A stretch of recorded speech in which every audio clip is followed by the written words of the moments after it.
Money. How does that word make you feel? Is it a rush of adrenaline, dollar signs running through your head like a slot machine? Perhaps you feel motivated, ready to send those work emails you've been putting off, or spend an extra hour writing that movie script that you're certain will be a hit. But maybe you don't feel so good when you hear that word. Maybe the mere mention of money causes your hands to go clammy, your heart rate to rise, and your brain to start doing somersaults around all the ways in which you don't have, need more, want more money. Whatever your response is, we all have one. Because, as they say, money makes the world go round. Whether it's your $5 coffee every morning to start your day or the $3,000 loan payment you just made, not a day goes by for most of us that we don't consume, spend, study, or merely think about money. You could be the driver of a sports car wearing a diamond necklace or the homeless person who watches that car drive by. On one level or another, money matters to us all. Yet for as much as money matters, it's surprising that there's so much we don't know about it, and a lot of things that we think we do that are just plain wrong. This is a crash course on how your world and the world of high finances intertwine, in hopes that, in the end, we know that much more about this illusion that keeps the economic world spinning. Before we go on, here's a message from our sponsor for today's video, Masterworks. One thing most of us do know about money is that we need to save and invest for the future. But a quick look at the news and you'll discover that traditional forms of investing aren't bulletproof. This is why I'm excited to introduce you to Masterworks. Masterworks is an award-winning startup in New York City that allows people like you and I to invest in blue-chip art.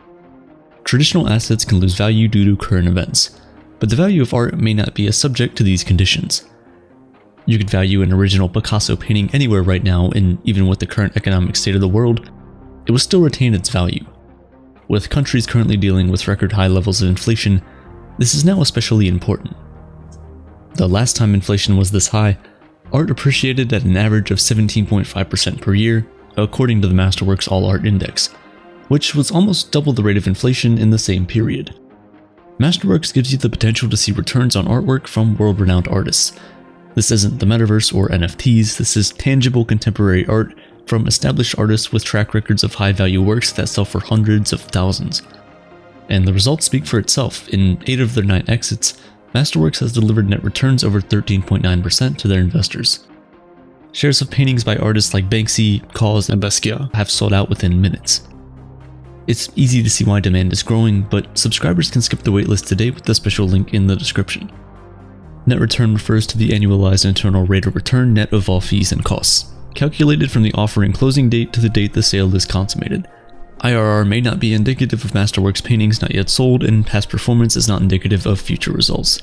See important Reg A disclosures at masterworks.com/cd. Back to our story. Contrary to what you might think, money as we know it today, at least in its physical form, has remained largely unchanged for millennia. The first sign of what we might think of as a banknote took the form of a piece of leather in China in 118 BCE, and 900 years later, paper currency came to fruition. It would be another several hundred years before this kind of currency would make its way to Europe and then the rest of the world. Centuries have now passed, yet the basic concepts invented by the Chinese aren't that distinguishable from what we have today. In fact, the only real difference is what these notes and coins represent. The first real global system of valuing currency was the gold standard, which began in England in the early 1800s. It tied a currency's value directly to the established value of gold. So in a country like the United States, $1 was pegged at exactly 1/50th an ounce of gold. This system was set up that, in such a way, ideally it would provide a stable monetary environment around the world. And it did for a while, but as with all natural resources, the supply of gold was not as fixed as we originally thought. As a result, countries began dropping it as a means to measure the value of the money. In 1971, US President Richard Nixon officially severed the convertibility between dollars and gold. I have directed Secretary Connally to suspend temporarily the convertibility of the dollar into gold or other reserve assets. By that time, the US dollar was seen as the global standard currency, so once the dollar was no longer dictated by the value of gold, pretty much nothing else was. If the value of the dollar is no longer determined by the value of gold, what exactly makes $1 worth $1? Well, instead of a commodity-backed system like the gold standard, we now have something called fiat currency, which has no intrinsic value and is instead backed by a government. What gives today's dollar its value is the economic supply and demand in the United States. And who controls that? Governmental financial systems. In the case of the United States, it has the Treasury and the US Mint in charge of printing its money. But as we can see in the growing number of digital businesses and iPads in place of cash registers, money printing is a dying business. So if a government isn't literally printing money, how exactly does cash come into circulation? The vast majority of money exists only as numbers on a computer, incredible amounts of money digitally credited to commercial banks by a country's central bank. This central bank controls how much money it deposits into the commercial banks based on the economic situation of the country. During the earlier stages of the pandemic in the US, some of that money was sent directly to bank accounts in the form of stimulus checks. But that's an extreme case, and most of the time that's not how the money ends up with us. Here's how it usually works. A central bank sends money to banks and credit unions nationwide, and they in turn distribute that money into the economy by lending it to their customers. Which brings us to the topic of debt. Around 80% of Americans are in some kind of debt, yet many people don't know what exactly debt is and how its moving parts work. What they do know, and what is backed by several studies, is that even the idea of paying off debt can be a severe emotional strain. No one wants to owe anyone anything, but with the cost of living vastly outpacing the money we earn for a living, loans are the necessity everyone hates, yet most can't live without. You get a loan to purchase your car, start your small business, go to college, or buy a house. Very few people can afford a house with the money in their bank accounts, yet all of us need a roof over our heads. So some people choose to rent, while others decide to take out a loan from the bank in the form of a mortgage. But banks aren't charity organizations, they're built to make a profit, and the way they do that is through interest. Interest is the amount you, the borrower, pay to use the money a bank or financial institution has loaned you. Think of it like the rent you pay on your apartment every month. You don't own the apartment, but you get to use it for a fee. In the same way, you don't own the money you use to purchase your house, but you get to use it for a fee. And this buy now, pay later model does not only exist for big purchases like a house and college. It has permeated our entire society, so much that most things we purchase now exist on this model. Especially since the creation of the credit card. Don't have enough cash for that new couch? Put it on your credit card.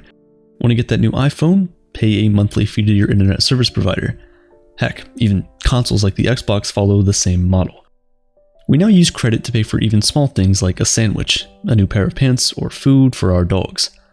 If we pay our balances on time for those purchases, we can avoid the interest rates that credit card companies charge and we'll be fine. But for a lot of us, especially in hard times, we tend to build interest on our cards, which can quickly lead to a pretty bad spot financially. Credit cards can help provide a financial buffer in a bind if needed, but they also come with an element of risk. So are they worth it? There's some mixed feelings about this. Some people think that using credit cards is a surefire way to send yourself straight into sinking debt. But others see frequent credit card use as a way to build good credit, which, if you've ever leased an apartment or bought a car, is an important part of daily life these days. Whichever side of the fence you're on, one thing we can all agree on is that you need to be careful when using credit cards so that you don't overspend and dig yourself into much deeper debt than is necessary. By being wise with your credit, savings, and increasing your income, you can have enough disposable income to finally do with your money what every financially stable person suggests. Invest. Investing basically means committing your money to something to earn a financial return. It's making your money work for you. One mantra in the investing world is the greater the risk, the greater the reward. Investments like bonds are safer but offer lower returns, while investing in individual stocks can provide incredibly high returns but are also extremely risky. And let's not even get started on cryptocurrency. We'll need an entire video to go over investing properly, but in the end, if we get the opportunity to do so, our goal is to build our wealth, to increase how much we're worth, and that's the entire point of money, to show how much something, or someone, is worth. How much is a carefree retirement to you? That will inform how much money you put away in your retirement account. What about a car? We might splurge on a luxury vehicle because it's worth it to us to enjoy the extra comfort and social status. The byproduct of this is that, as a society, we become obsessed with the idea of worth from material goods and worldly possessions, to personal worth and even that of others. Publications like Forbes and Bloomberg publish wealthy individuals' net worths, assigning a number to someone's success.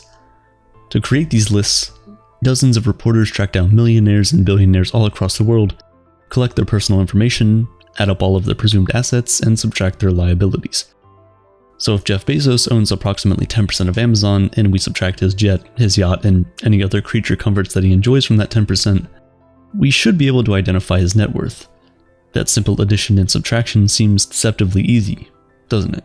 Well, that's because it is. It's hard to get reliable data, and it's hard to figure out exactly where wealthy people store their money. Many of the wealthiest people in the world are investment bankers, but on a day-to-day basis, there's no way to know the composition of their firm's portfolios, which directly dictates the wealth of those who run it. There's also discrepancies when it comes to celebrities' wealth, perhaps where most of our obsession lies.